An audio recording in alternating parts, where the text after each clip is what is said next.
Hi friends, ಎಲ್ರಿಗೂ ನಮಸ್ಕಾರ. Welcome back to coffee ನಾಡು ಅಡುಗೆ.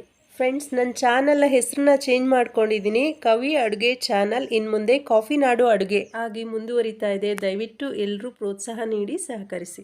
ಹಾಗೆ ಇವತ್ತಿನ ರೆಸಿಪಿಯಲ್ಲಿ ನಾನು 1 ಕಪ್ಪು ಅನ್ನ ಹಾಗೆ ಒಂದು 4-5 ವಿಳ್ಯದೆಲೆಯನ್ನು ಉಪಯೋಗಿಸ್ಕೊಂಡು ದಿಢೀರಾಗಿ ಬೆಳಗಿನ ಬ್ರೇಕ್ಫಾಸ್ಟ್ನ ಹೇಗೆ ರೆಡಿ ಮಾಡ್ಕೊಳ್ಬೋದು ಅನ್ನೋದನ್ನು ತೋರಿಸ್ಕೊಡ್ತಾ ಇದ್ದೀನಿ. ನೋಡಿ, 5-6 ವಿಳ್ಯದೆಲೆನ ನೀಟಾಗಿ ತೊಳೆದು ಅದರ ತೊಟ್ಟನ್ನೆಲ್ಲ ತೆಗೆದು ಈ ರೀತಿ ಸಣ್ಣದಾಗಿ ಕಟ್ ಮಾಡಿ ಒಂದು ಸೈಡ್ನಲ್ಲಿ ಎತ್ತಿಟ್ಕೊಳ್ತಾ ಇದ್ದೀನಿ. ನಾನಿಲ್ಲಿ ಚಿಕ್ಕ ಎಲೆ ಆಗಿದ್ದರಿಂದ ಸ್ವಲ್ಪ ಜಾಸ್ತಿ ತೊಗೊಂಡಿದ್ದೀನಿ. ತುಂಬ ಅಗಲವಾದಂತಹ ದೊಡ್ಡ ಎಲೆಗಳಾದರೆ ನೀವು ಒಂದು 3 ಎಲೆ ತೊಗೊಂಡ್ರೆ ಸಾಕಾಗುತ್ತೆ. ಆದಷ್ಟು ಎಳೆ ಎಲೆಗಳನ್ನ ತೊಗೊಂಡ್ರೆ ಚೆನ್ನಾಗಿರುತ್ತೆ. ನೋಡಿ, ಒಂದು ಪ್ಯಾನನ್ನು ಬಿಸಿಗೆ ಇಟ್ಕೊಂಡಿದ್ದೀನಿ. ಇದಕ್ಕೆ ನಾನು 2 ಚಮಚದಷ್ಟು ಉದ್ದಿನಬೇಳೆನ ಹಾಕ್ಕೊಳ್ತಾ ಇದ್ದೀನಿ. 1 ಚಮಚದಷ್ಟು ಕಡಲೆಬೇಳೆ, 1 ಚಮಚ ಕೊತ್ತಂಬರಿ ಬೀಜ, ಹಾಗೆ ಅರ್ಧ ಚಮಚದಷ್ಟು ಜೀರಿಗೆ ಹಾಕ್ಕೊಳ್ತಾ ಇದ್ದೀನಿ. ಇವಿಷ್ಟನ್ನು ಈಗ ಡ್ರೈ ಆಗಿ ರೋಸ್ಟ್ ಮಾಡ್ಕೊಳ್ಳೋಣ. ಎಣ್ಣೆಯನ್ನು ಹಾಕೋದು ಬೇಡ. ನೋಡಿ, ಸ್ವಲ್ಪ ಚೆನ್ನಾಗಿ ಕೆಂಪಾಗಬೇಕು, ಅಲ್ಲಿವರೆಗೂ ಹುರ್ಕೊಂಡಿದ್ದೀನಿ.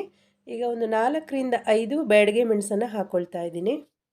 ಈಗ ಇದಕ್ಕೇನೆ ಒಂದು 5-6 ಕರಿಬೇವಿನ ಎಲೆಗಳನ್ನ ಸೇರಿಸ್ಕೊಂಡು ಇದನ್ನು ಕೂಡ ಸ್ವಲ್ಪ ಚೆನ್ನಾಗಿ ಫ್ರೈ ಮಾಡ್ಕೋಬೇಕಾಗತ್ತೆ. ಇವೆರಡು ಫ್ರೈ ಆದ ನಂತರ ಈಗ ನಾನು ಇದಕ್ಕೆ ಈ ಕಪ್ನಲ್ಲಿ 1 ಕಪ್ನಷ್ಟು ಹಸಿ ತೆಂಗಿನಕಾಯಿ ತುರಿಯನ್ನು ಹಾಕ್ಕೊಳ್ತಾ ಇದ್ದೀನಿ. ನೀವು ಬೇಕಾದರೆ ಕೊಬ್ಬರಿ ತುರಿಯನ್ನು ಕೂಡ ಹಾಕ್ಕೋಬೋದು.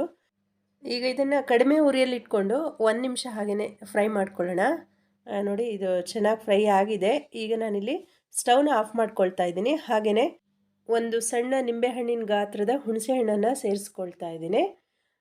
ಈಗ ಇದನ್ನು ಸ್ವಲ್ಪ ತಣ್ಣಗಾಗಕ್ಕೆ ಬಿಟ್ಟಿದ್ದೀನಿ. ನೋಡಿ, ತಣ್ಣಗಾಗಿದೆ. ಈಗ ಇದನ್ನು ಒಂದು ಮಿಕ್ಸರ್ ಜಾರ್ಗೆ ಹಾಕ್ಕೊಳ್ಳೋಣ. ಶೀತ, ಕೆಮ್ಮು, ಗಂಟ್ಲಲ್ಲಿ ಕಿರಿಕಿರಿ ಇದ್ದಾಗ ವಿಳ್ಯದೆಲೆಯನ್ನು ಸೇರಿಸ್ಕೊಂಡು ಈ ರೀತಿ ರೈಸ್ ಮಾಡ್ಕೊಳ್ಳಿ. ತುಂಬಾ ಚೆನ್ನಾಗಾಗುತ್ತೆ. ಹಾಗೆ ಗಂಟ್ಲಿಗೂ ಸ್ವಲ್ಪ ಹಿತ ಅನಿಸುತ್ತೆ. ಈಗ ರುಚಿಗೆ ತಕ್ಕಷ್ಟು ಉಪ್ಪು ಹಾಕ್ಕೊಳ್ಳೋಣ. ಇದಕ್ಕೆ ನೀರು ಹಾಕ್ಕೊಳ್ಳೋದು ಬೇಡ, ಹಾಗೆಯೇ ಡ್ರೈ ಪೌಡರ್ ಮಾಡ್ಕೊಳ್ಳೋಣ. ನೋಡಿ, ಸ್ವಲ್ಪ ಅರಿಶಿನ ಸೇರಿಸ್ಕೊಳ್ತಾ ಇದ್ದೀನಿ. ಈಗ ಇದನ್ನು ಹಾಗೆಯೇ ನೋಡಿ, ಇಲ್ಲಿ ರಫ್ ಆಗಿ ಮಾಡ್ಕೊಂಡಿದ್ದೀನಿ. ತುಂಬ ನೈಸಾಗಿ ಪುಡಿ ಮಾಡ್ಕೊಂಡಿಲ್ಲ. ಈ ರೀತಿ ದಪ್ಪದಾಗಿ ಮಾಡಿಕೊಂಡ್ರೆ ಸಾಕಾಗತ್ತೆ. ಈಗ ಒಂದು ಬಾಣಲೆನ ಬಿಸಿಗೆ ಇಟ್ಕೊಂಡಿದ್ದೀನಿ. ಇದಕ್ಕೆ ಒಂದು 2 ಚಮಚದಷ್ಟು ಎಣ್ಣೆ ಹಾಕ್ಕೊಳ್ತಾ ಇದ್ದೀನಿ. ಎಣ್ಣೆ ಬಿಸಿ ಆದಮೇಲೆ 1 ಚಮಚದಷ್ಟು ಸಾಸಿವೆ ಹಾಕ್ಕೊಳ್ತಾ ಇದ್ದೀನಿ. 1 ಚಮಚ ಕಡಲೆಬೇಳೆ, 1 ಚಮಚ ಉದ್ದಿನಬೇಳೆ, ಹಾಗೆ ನೋಡಿ ಒಂದು 2 ಒಣಮೆಣಸಿನ್ಕಾಯಿನ ಸೇರಿಸ್ಕೊಳ್ತಾ ಇದ್ದೀನಿ. ಒಣಮೆಣಸಿನ್ಕಾಯಿ ಸೇರಿಸ್ಕೊಂಡ್ರೆ ಅದರ ಪರಿಮಳ ತುಂಬಾ ಚೆನ್ನಾಗಿ ಬರುತ್ತೆ. ಹಾಗೆಯೇ ಒಂದು 8-10 ಕರಿಬೇವಿನ ಎಲೆಗಳನ್ನ ಸೇರಿಸ್ಕೊಳ್ತಾ ಇದ್ದೀನಿ. ಇವೆಲ್ಲ ಚೆನ್ನಾಗಿ ಹುರಿಬೇಕು.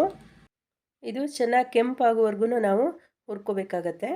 ನೋಡಿ, ಇದು ಕೆಂಪಾಗೋವರೆಗೂ ನಾನು ಹುರ್ಕೊಂಡಿದ್ದೀನಿ. ಈಗ ಒಂದು ಅರ್ಧ ಚಮಚದಷ್ಟು ಜೀರಿಗೆಯನ್ನು ಸೇರಿಸ್ಕೊಳ್ತಾ ಇದ್ದೀನಿ.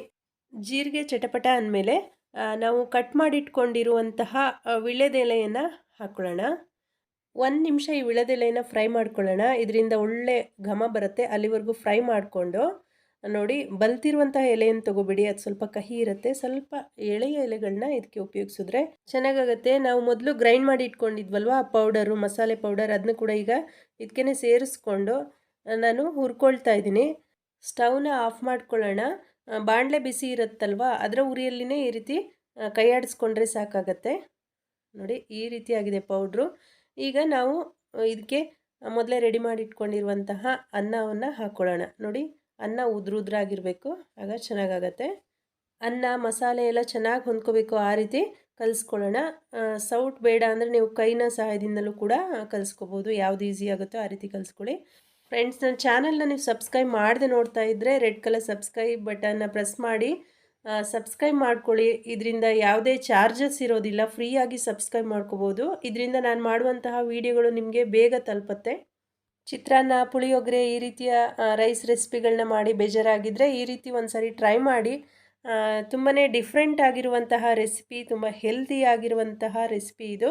ಇವತ್ತಿನ ರೆಸಿಪಿ ನಿಮಗೆ ಇಷ್ಟ ಆದರೆ ಲೈಕ್ ಮಾಡಿ, ಕಮೆಂಟ್ ಮಾಡಿ. ಈ ರೆಸಿಪಿಯನ್ನು ನಿಮ್ಮ ಫ್ಯಾಮಿಲಿ ಫ್ರೆಂಡ್ಸ್ ಜೊತೆಗೆ ಶೇರ್ ಮಾಡ್ಕೊಳ್ಳಿ. ವಿಡಿಯೋ ನೋಡಿದ್ದಕ್ಕಾಗಿ ಧನ್ಯವಾದಗಳು.